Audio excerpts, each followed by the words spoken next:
Apa kata Nabi? Sallu kama ra'aitumuni usolli. Salatlah kalian persis seperti caraku salat. Kenapa mesti pakai madhab-madhaban? Ya, kalau madhab itu benar, berarti para sahabat salah. Karena para sahabat tidak bermadhab dengan madhab siapapun. Tidak Syafi'i, tidak Hambali, tidak Maliki, tidak Hanafi. Ada orang mutaakhirin sekarang berkata ikutilah Allah dan Rasulnya, tidak mengakui imam mazhab yang empat, mengikuti imam tersebut. Penjelasannya Pak Ustaz, jangan ikut Hanafi, jangan ikut Hambali, jangan ikut Maliki. Lalu ikut siapa? Ikutilah saya. Dia sebenarnya sedang membuat mazhab baru. Jangan kau ikut Maliki, jangan kau ikut Syafi'i, jangan kau ikut Hanafi, jangan kau ikut Hambali. Lalu yang kami ikut siapa? Marilah kembali ke Quran dan Sunnah. Siapa yang sanggup?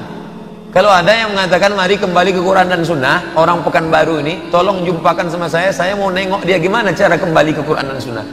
Ternyata setelah dia ngomong mari kembali ke Quran dan Sunnah, ujung-ujungnya kembali ke Quran dan Sunnah melalui kitab Syekh Abdul Aziz bin Baz, Syekh Ibnu Utsaimin, Syekh Al-Albani, tetap juga bermazhab dengan guru-gurunya. Yang nggak sanggup kembali ke Quran, langsung megang Quran. Mari kembali ke Quran dan Sunnah. Kenapa mesti pakai madhab-madhaban? Ya, kalau madhab itu benar, berarti para sahabat salah. Karena para sahabat tidak bermadhab dengan madhab siapapun. Tidak Syafi'i, tidak Hambali, tidak Maliki, tidak Hanafi. Ketika para ulama berbeda pendapat, di sana kita memiliki keluasan untuk memilih. Selama pendapat itu keluarnya dari lisannya para ulama yang Rabbani, insya Allah kita pilih yang manapun aman, sesuai keadaan kita masing-masing. Sampai Umar bin Abdul Aziz rahimahullahu ta'ala, dia ngomong begini Pak, ini ekstrim, tapi tolong difahami dengan benar. Umar mengatakan begini, Umar bin Abdul Aziz ya, ala wa inni la uhibbu law anna sahabatan nabi lam yakhtalifu. Aku tidak senang, kata Umar, kalau sahabat Nabi itu tidak berbeda pendapat. Justru kalau sahabat tidak beda pendapat, dia nggak senang. Loh, orang lain dengar kaget, ini ada apa? Bukankah kalau mereka tidak beda pendapat semakin ringan kita, tidak bingung milih? Apa kata Umar?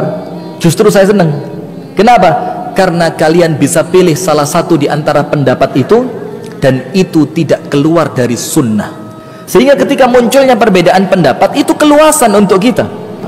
Apabila satu masalah itu muncul perbedaan pendapat di zaman ulama madhab, yang kita tahu ada berapa?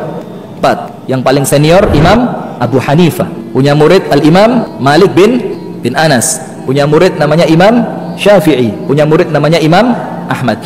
Ketika perbedaan pendapat itu muncul di zaman ulama yang 4 ini, dengerin baik-baik, dan mereka tidak menyelesaikan perbedaan pendapat itu dijadikan cuma satu pendapat, artinya orang akhir zaman tidak mungkin bisa. Faham tidak? Orang sehebat mereka saja tidak mampu menyelesaikan masalah ini. Bukan tidak mampu, karena memang mereka ngerti tidak mungkin diselesaikan. Mereka saja berbeda. Kalau mudah diselesaikan Pak, maaf ya, tidak perlu kita Pak, mereka sudah selesai. Kalau memang bisa, kita tarjih, kita pilih yang paling kuat. Pinter mana Ustadz kita sama Imam Syafi'i milih yang paling kuat itu loh.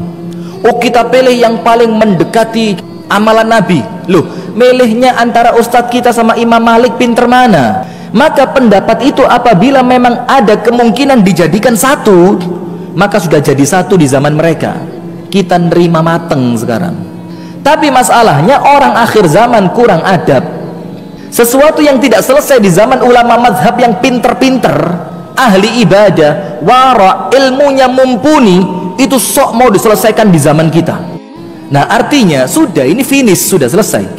Ngomong kunut, tinggal antum pilih, antum pakai pendapat yang mensunnahkan atau yang tidak mensunnahkan, selesai. Karena dua-duanya berpedoman pada pendapatnya para ulama. Zikir ba'da shalah, tinggal pilih saja, tidak usah, karena semuanya punya landasan pendapat ulama masing-masing. Tinggal dipilih saja, sudah. Ini sudah finish. Nah yang jadi masalah sekarang, kita katakan begini, ini kesalahan ini, ketoe bener. Apa ketoe itu? Nampaknya bener, tapi maaf ya, saya kan dari Eropa, jadi ngomongnya bahasa Eropa. Sudah nampaknya benar tapi salah. Contoh gini, ini maaf ya, saya usaha untuk senantiasa objektif. Ente ikut Imam Syafi'i atau ikut Rasulullah? Ada gak pendapat begitu? Pertanyaan begitu ada? Ente ikut Syafi'i apa ikut Rasulullah? Banyak begitu. Jawabannya apa? As-su'al fi nafsihi khata'. Pertanyaan ini dari pertanyaannya sudah salah. Karena seakan-akan kalau mengatakan ikut Imam Syafi'i atau ikut Rasulullah, seakan-akan Imam Syafi'i tidak ikut Rasulullah. Ini pertanyaannya sudah salah. Atau begini, ana mau tanya sekarang, kalau bermadhab itu boleh. Imam Syafi'i madhabnya apa? Betul juga ya. Imam Syafi'i madhabnya apa? Imam Malik madhabnya apa?